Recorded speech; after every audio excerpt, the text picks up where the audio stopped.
It was raining, the kind of rain that makes everything smell sharp and metallic, the kind that turns streetlights into halos and blurs the world into watercolor. I was driving home from my late shift at the Silver Spoon, the little roadside cafe where I buss tables and pour coffee until the morning. The shift had been slow, more time to daydream than to work, so my head was buzzing with a restless kind of energy. I knew I'd have to take a melatonin once I got inside, just to nudge myself towards sleep.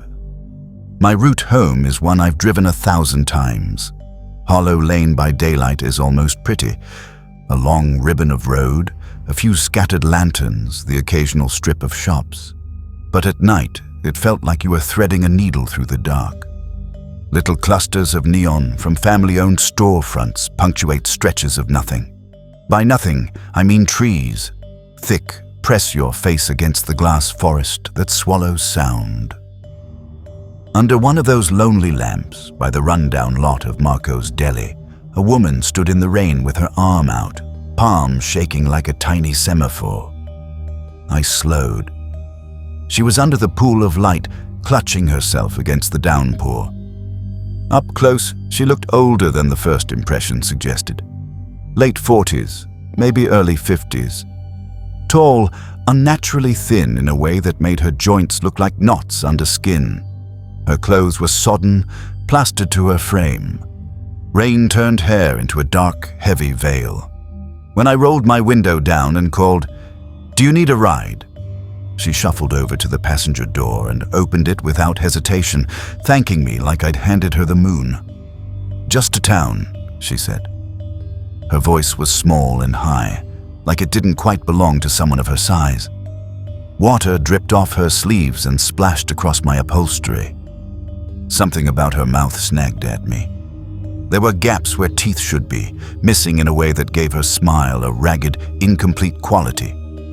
It made me pause, the way a splinter catches in your thumb, but she didn't smell bad.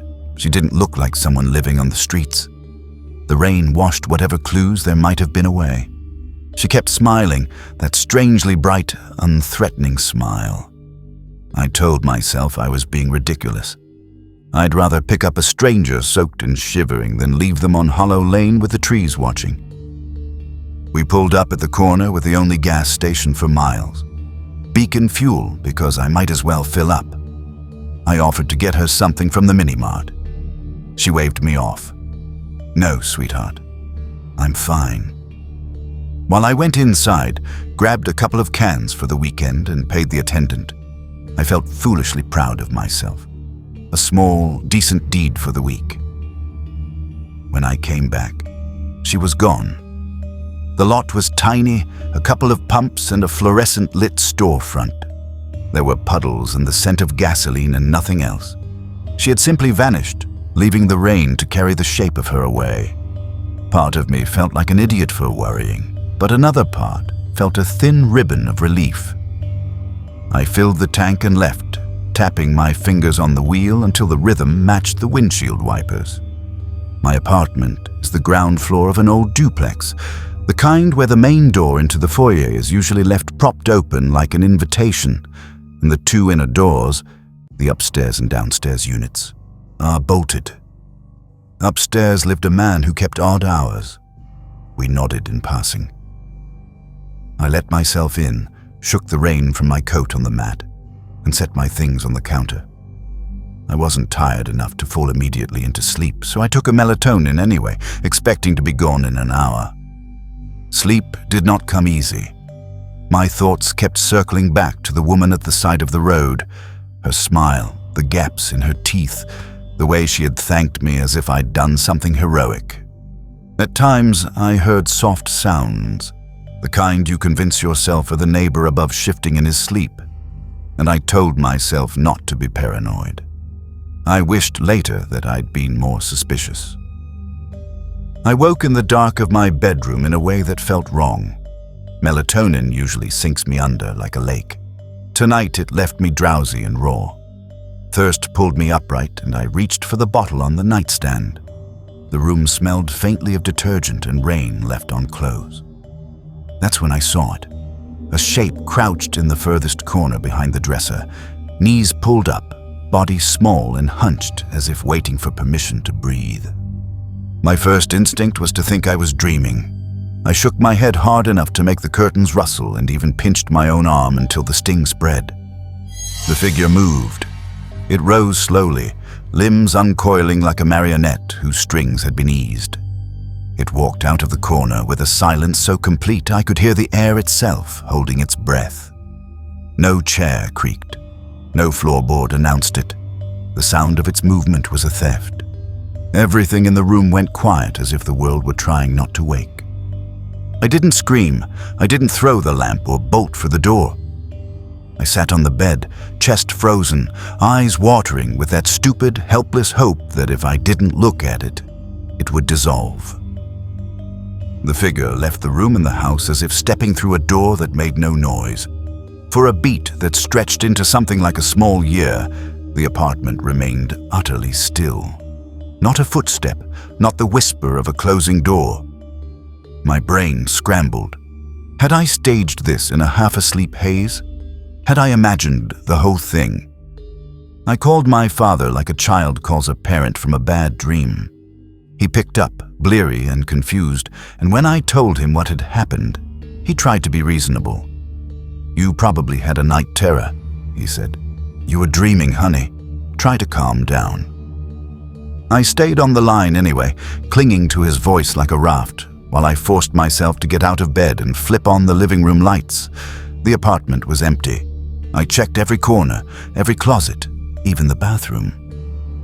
Nothing. The radiator ticked. The kettle in the neighbor's kitchen hummed through the shared wall. Emptiness, nothing more. I locked the bedroom door and slept in fits and starts, every sound amplified. Dawn found me exhausted and wired at once.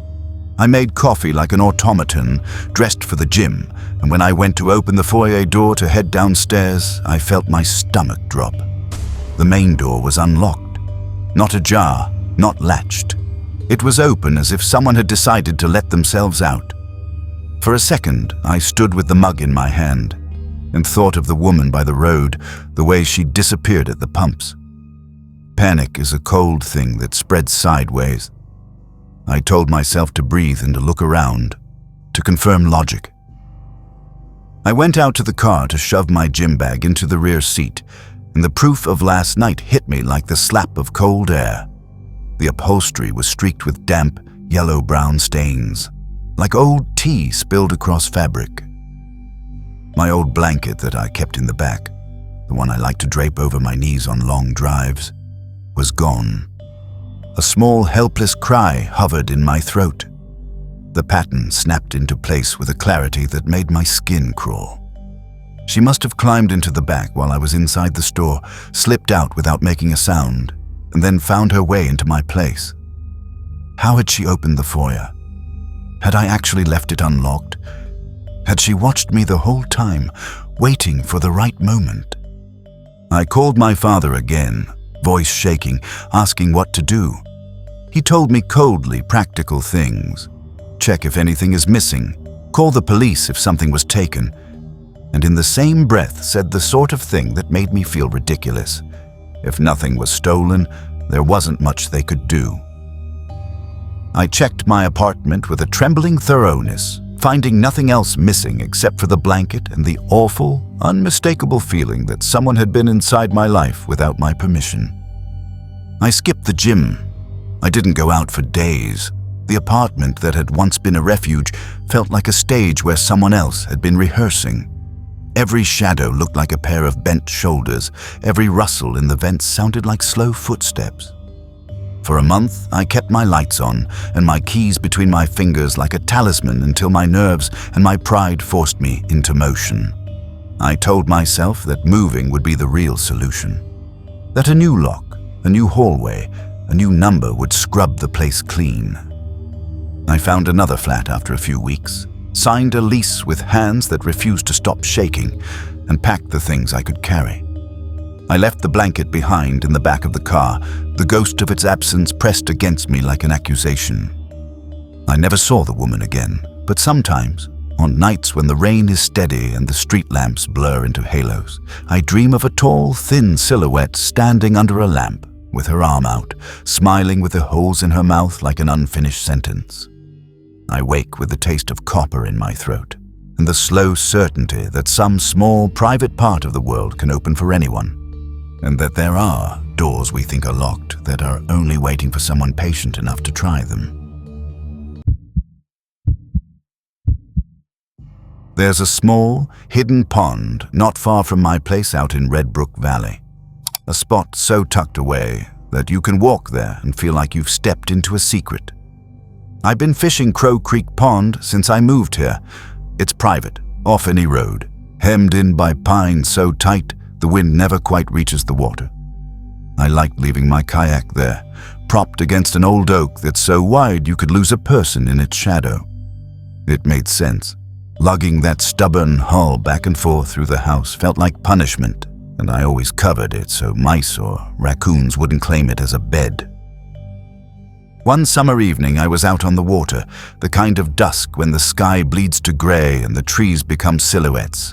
I'd been there an hour or so, a few trout in the cooler, the kayak gently rocking with each breath of air. The lake was the kind of quiet that presses against your ears, the far-off rasp of insects. Nothing else.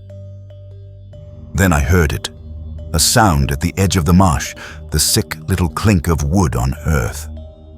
I turned and saw a figure standing where the cattails begin, backlit and hunched. He tipped a barrel and began pouring. The liquid hit the surface in a dark, slow stream that spread like oil. In the failing light, it caught a color that made my stomach drop. Maybe red, maybe just very dark. And whatever it was, it moved wrong in the water, clinging and sinking with a thickness that made my skin crawl. I shouted, "Hey! What are you doing?" The man looked up for a second and then bolted into the trees, the barrel still sloshing its contents into the pond as he ran. I watched the liquid unspool across the water and felt a cold knot of dread crawl through me.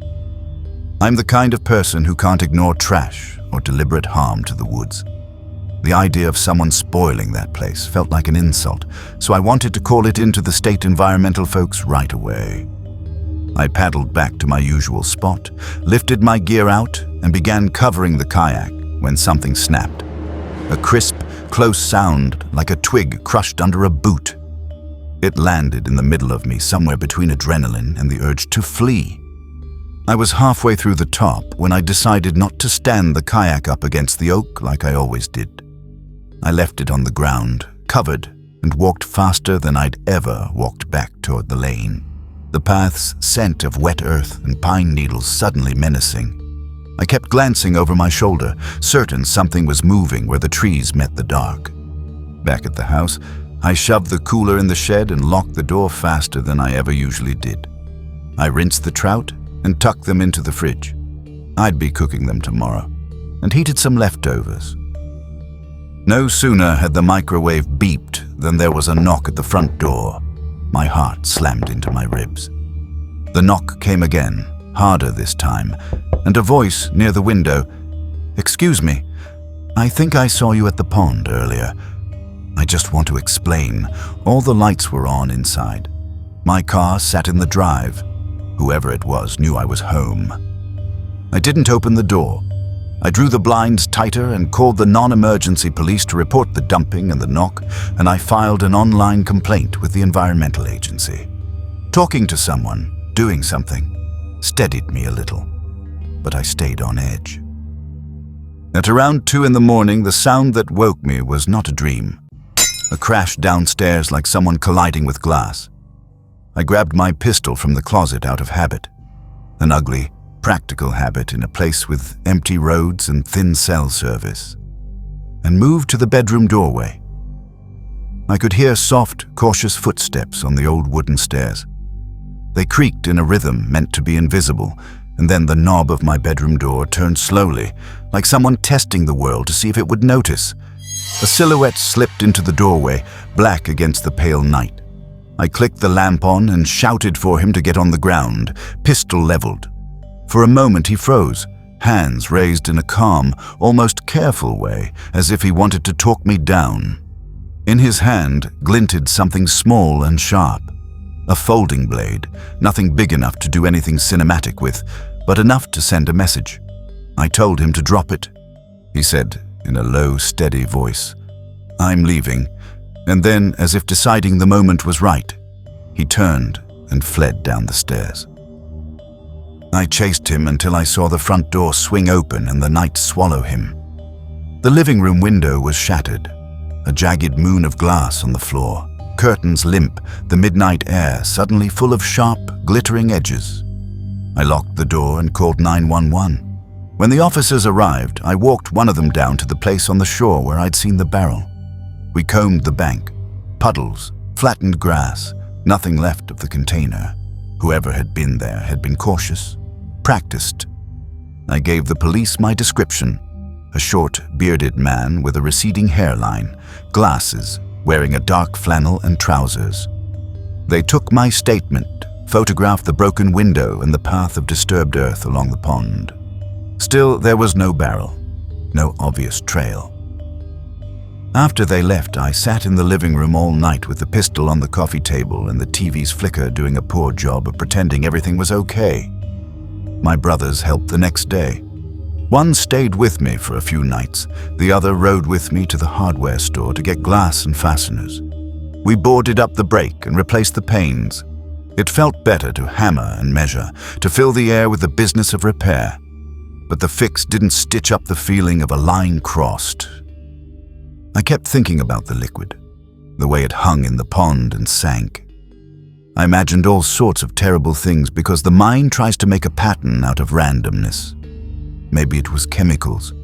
Maybe something meant to conceal traces of something awful. I don't know. I never found out, and I never saw that man again.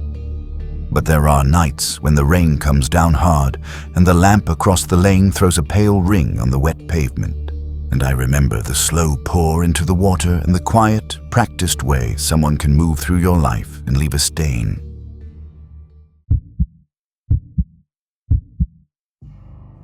I try to make one trip up north every hunting season, rent a little weekend cabin, spend a few days tracking the woods.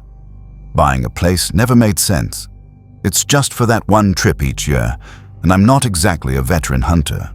For years, I used to go with my uncle, but he's been in poor health lately and hasn't been able to make the trek, so the last couple seasons I've gone alone. The last time was in November of 2023. I booked a small rental near a state forest in northern Vermont and rolled in late on a Friday after work. The private dirt lane that leads to the cabin felt endless that night, black as a turned-off TV and so quiet the air itself seemed to be holding its breath. In late autumn, there are no insects to cut through the silence. The world out there is a husk of cold, dry sound. The owner had said the key would be tucked under the welcome mat, and sure enough, it was exactly where he said. The cabin smelled faintly of cedar, and the small heater had already been left on, which felt like someone had thought to hand me a small kindness. I dragged my 2 bags into the single bedroom, dumped my gear on the bed, and set an alarm. Dawn is the time I'm most likely to see deer, and if you're lucky, maybe a moose. By first light, I was out of the cabin and into the trees. Because it was unfamiliar territory, I settled behind a toppled log, a blowdown where the fallen trunk makes a sort of blind, and waited. Usually, it's patience that pays off. The woods were close and cold and smelled like sap and old leaves. Then a voice behind me made my heart kick. I spun and saw a man approaching through the small trees, gray hair, lined face, but not ancient. Maybe 50-something. He moved deliberately, like someone who had been watching that stretch of forest for a long time. "What the hell are you doing here?" he asked, voice low and hard. He sounded angry. I told him I was hunting. He snapped that hunting was restricted there, that he'd been watching the area and saw people coming up for the wrong reasons. He said it flatly, like this was a pattern people repeated. I apologized and said I'd leave, because the way he said it put something cold under my skin. I gathered my pack and walked back the way I'd come. When I glanced over my shoulder, he'd simply disappeared into the trees like he'd never been there. I drove farther that morning to a different park a website had listed as open to hunting, and tried my luck there, but the day failed me. By midday, I went back to the cabin to warm up and eat. I could have sworn I locked the door, but when I walked in, I found it unlocked. The place felt off. Small things displaced, the zipper on my main bag partly open. I couldn't be sure if I'd left it like that or not. Normally, I keep my bags closed tight. Some hunger pushed me into town to grab dinner, and I brought back Chinese takeout. After a nap, I headed out again and walked the park at dusk. My uncle used to say you can find game in 10 minutes or 10 days. It's all luck and being in the right place. Luck didn't favor me that day, and right after the sun slid away, I packed up and drove back. That night I cooked the pasta and meatballs I'd brought, had the TV murmuring some old black and white movie in the background, and plopped on the small love seat to eat. Sleep came slow. Later I brushed my teeth, climbed into bed, and put on a different movie to drift off to. I was slipping into that thin place between awake and asleep when a soft, precise noise, the click of a door opening, snapped me fully awake. The closet door in the bedroom was ajar. For a moment I didn't move. Then every rational little alarm in me started clanging. I padded over to my pack, fingers shaking, and pulled out my Glock 19. I came back, switched on the light, and leveled the pistol at the closet. My voice sounded harsher than I felt when I shouted, "Come out now, or I'll shoot." For a terrible second, I believed there was no one there, that I'd been overeager, paranoid in a remote place. And then the closet door pushed open. The same man from the woods stepped out, scowling at first and then peeling into a grin that twisted his face. He was missing a front tooth. The smile made him look less human, less safe. He said, almost amused, "You got me." I kept him at gunpoint and called the sheriff. I told dispatch I was armed and that there was an intruder. Time stretched thin as I waited.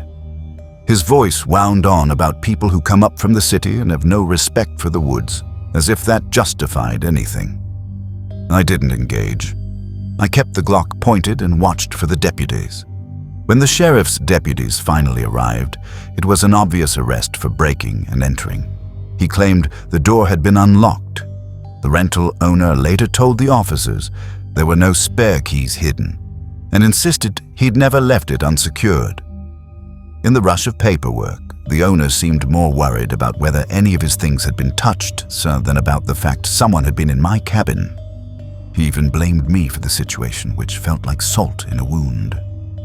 The deputies processed the scene, took statements, and as far as I know, he hadn't taken anything from me. Maybe because there was nothing of value, or maybe because he hadn't intended to. I never saw him again after that.